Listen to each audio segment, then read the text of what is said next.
Hey, welcome back everyone. First off, some breaking news. Floods in China are nearing biblical proportions. Rains have lasted over 30 days and they are continuing. And many other disasters are hitting China all at once, including tornadoes, hailstorms, torrents, mudslides, and earthquakes. And this is in addition to a possible new virus outbreak from a virus similar to the swine flu and also expected locust swarms. Now in Chongqing, videos are showing large-scale mudslides rushing towards highways, and residents were warned by officials that they may be in danger of floodwaters if they live below the 4th floor in their buildings. They're saying waters could rise over 600 feet. In Sichuan, upstream of the Three Gorges Dam, a 4.5 magnitude earthquake hit on July 2nd, and there are increased warnings of a failure in the Three Gorges Dam. Meanwhile, 4 newspaper distributors of the Epoch Times were arrested in Hong Kong. They were released the following day on bail, but police kept their clothes and posters, saying they would be held for evidence in an investigation. The arrests follow the CCP's creation of new national security laws that allow the Chinese regime to extend its laws into Hong Kong, and these criminalize many forms of dissent and criticisms of the Chinese Communist Party. And meanwhile, in the United States and Australia, they're looking now to grant refugee status to Hong Kong residents who are looking to escape possible persecution under these new national security laws. And this follows a move from the United Kingdom that may give Hong Kongers a road to citizenship. And meanwhile in Beijing, new virus update, an entire shopping mall was locked down after a woman was diagnosed with the CCP virus. A video of this has gone viral. It shows this woman named Miss Xie crying in the Wanda Plaza shopping mall in Xijishang, Beijing.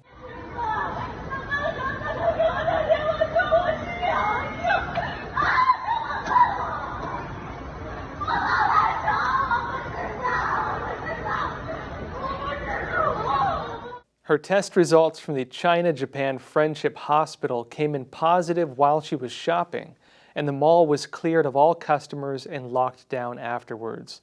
The mall is located next to the office of the CCP's Beijing Xijinshang Committee. Now that said, folks, before we jump into it, if you haven't already, please don't forget to like and subscribe. Again, really need your help supporting this channel. Now with that said, let's go into the first story for today. Now we'll be doing a deep dive into this on why would TikTok be spying on Americans. This was recently revealed when Jeremy Burge, head of the online emoji directory Emojipedia, shared a video showing alerts of data being transferred by TikTok each time he typed a keystroke on his phone. Now, in other words, TikTok was keylogging users, according to what he showed. Anything you typed on your phone may have been seen by whoever TikTok was sending the data to. And the world only came to learn this was happening because of a new security feature in iOS 14 for iPhones that gives users notifications when an app is collecting user data. Now, Apple had added the new security feature after finding an issue with iOS 14 that let apps secretly access the clipboard of iPhones and iPads, and users would have no way of knowing if data was being monitored. Security researchers noted that TikTok appeared to be monitoring this data. For anyone familiar with TikTok's shady history, this should not have come as a surprise. Now in October 2019, in a bipartisan move, Senators Chuck Schumer and Tom Cotton sent a letter to Acting Director of National Intelligence Joseph McGuire to assess TikTok and other Chinese-owned content platforms for possible national security risks. They note that TikTok is owned by Beijing-based technology company ByteDance, which runs other content platforms in China, and they noted this, quote, TikTok's terms of service and privacy policies describe how it collects data from users and their devices, including user content and communications, IP addresses, location-related data, device identifiers, cookies, metadata, and other sensitive personal information. And they noted that while ByteDance, this Chinese company that owns it, says TikTok doesn't operate in China and stores data from its US users in the United States, quote, ByteDance is still required to adhere to the laws of China. Now, they noted several issues with Chinese tech companies, including their adherence to Chinese state censorship, and also wrote this, quote, Security experts have voiced concerns that China's vague patchwork of intelligence, national security, and cybersecurity laws compel Chinese companies to support and cooperate with intelligence work controlled by the Chinese Communist Party. And so what does that mean? Although TikTok itself might not be directly involved in espionage, as some people might believe, being owned by ByteDance, a Chinese company, means that it has to follow Chinese law. That it has no choice otherwise. And part of that law requires that you give the Chinese Communist Party access to any data it wants.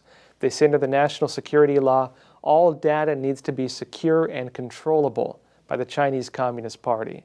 Now let's talk about some of the background of this and some important pieces that a lot of people may have forgotten. So who is behind ByteDance, the company that owns TikTok? The founder and CEO of the company is Xi Jinping, and a statement he issued in 2018 should have been taken as a serious red flag over the security of TikTok. Now, Zhang was forced to write a public apology letter after being accused of not following the Chinese Communist Party's guidelines close enough. Now, he wrote in April 2018 that the problems his company faced emerged from a poor understanding of how to implement the four consciousnesses. And this referred to a directive of CCP leader Xi Jinping going back to January 2016.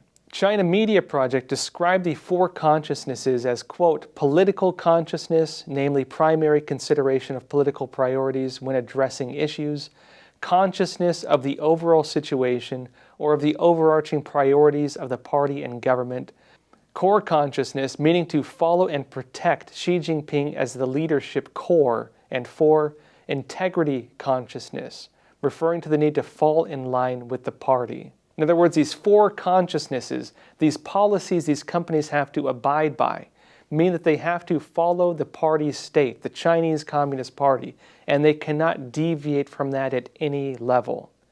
Zhang stated in a letter, quote, I profoundly reflect on the fact that a deep-level cause of the recent problems in my company is a weak understanding and implementation of the four consciousnesses of Xi Jinping. He says then, deficiencies in education of the socialist core values and deviation from public opinion guidance.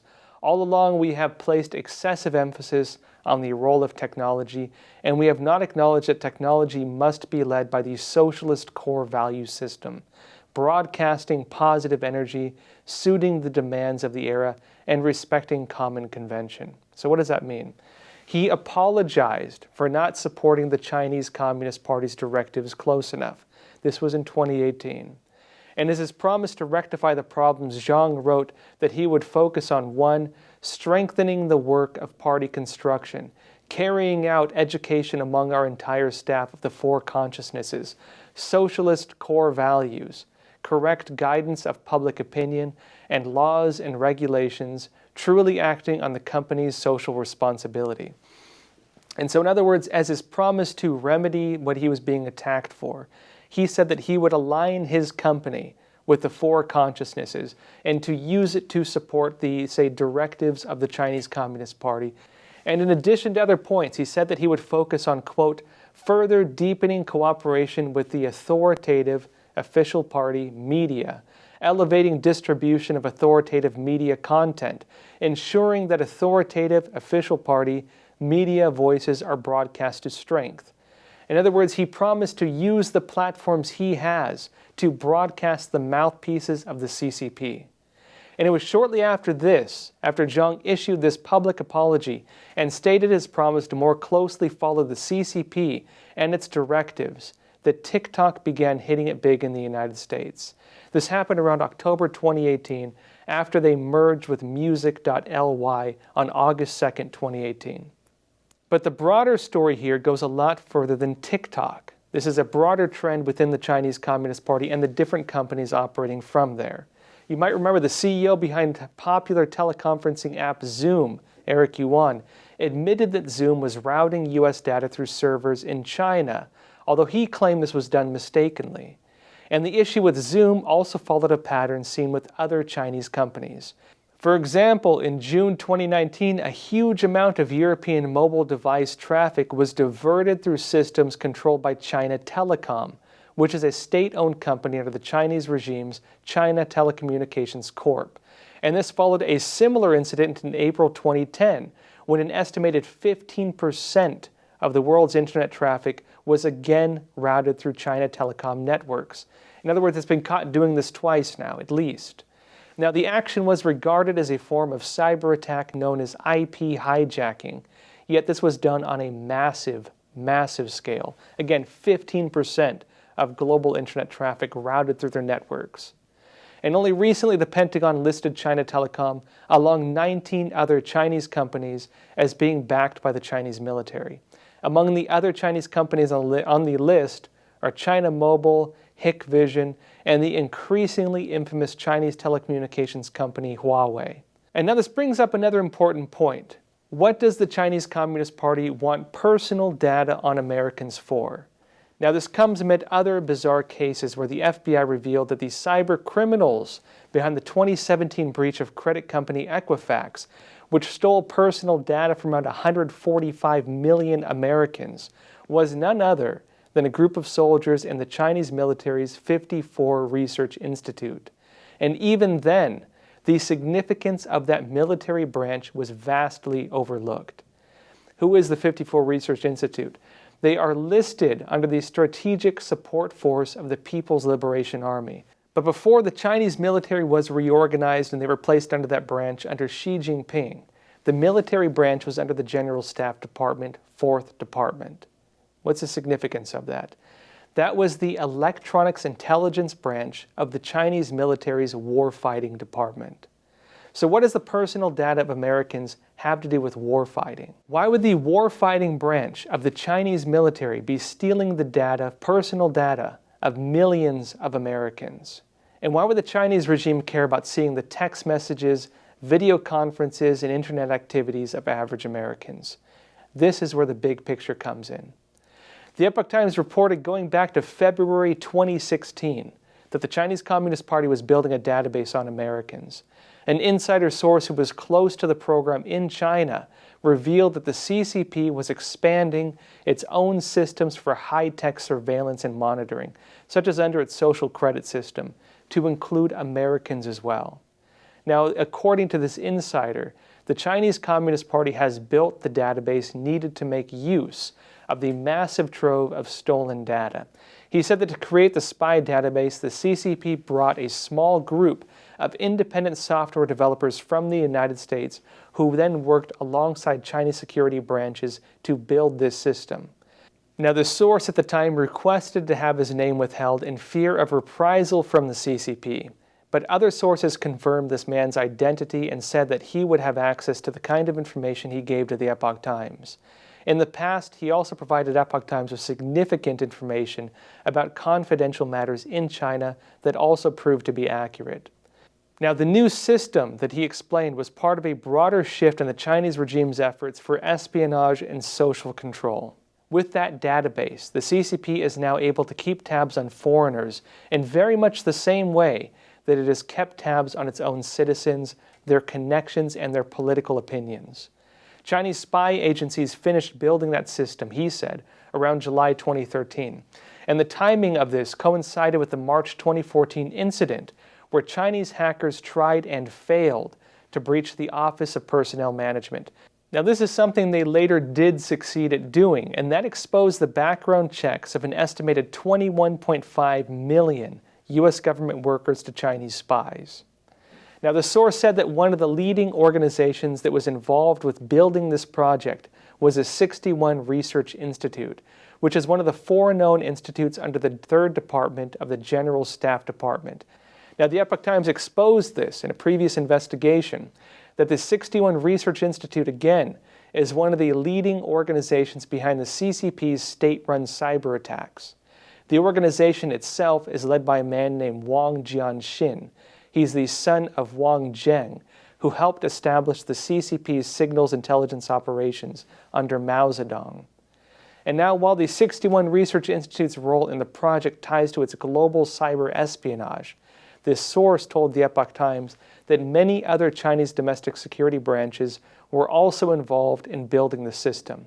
including various branches of the police and about 6 branches of the secret police. The function of the system and the departments involved in it suggests that it will be used not only as a database on foreigners, but also as a system to better monitor the Chinese people. The source noted that one of its functions would be to gather information on individuals from all available sources in China and outside China that can be used in criminal trials. Now, the claims from the insider were later substantiated in April 2019 in comments from Representative Chris Stewart while he was commenting on the Chinese regime's breach of OPM. And he stated this, quote, "They can run through those 23 million names in a heartbeat and connect dots in a heartbeat." And he added, quote, "Have we seen evidence that they've done this? Absolutely." And so why does that matter again? The Chinese Communist Party has been caught on multiple occasions stealing personal information on Americans, and information that notably they were not apparently using for financial gain. And so if it was not for financial gain, what were they doing it for? This is why what has happened with TikTok is something the world should be paying attention to. Now, were they involved in the system? We can't be sure.